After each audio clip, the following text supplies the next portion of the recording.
முருகரை கும்பிடுறவங்க எல்லாருமே ரொம்ப சந்தோஷமா இருக்கிறாங்க போல அப்படின்ட்டு நீங்களாம் நினைக்கிறீங்களா? அது உண்மைதான். ஏன்னு நான் சொல்றேன்.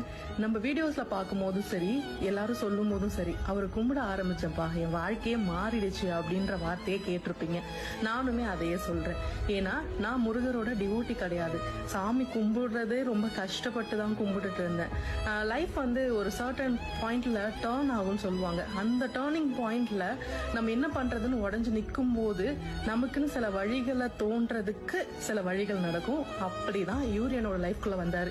இவர் ஏன் வந்தாரு, எதுக்கு வந்தாரு, என்ன சேஞ்சஸ் பண்ணாரு, இதெல்லாம் பத்தி நான் ஆராய்ஞ்சதே கிடையாது. இவர் வந்ததுக்கு அப்புறம் வாழ்க்கை மாறிடுச்சுடா அப்படின்னு சொல்றது கேள்விப்பட்டிருக்கீங்களா? அது உண்மைதான்.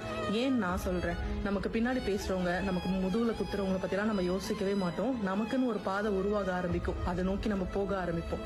லைஃப்ல நெக்ஸ்ட் ஸ்டெப் என்னன்றத யோசிக்கிறதுக்கு இவரு நமக்கு ஒரு வழி சொல்வாரு. அது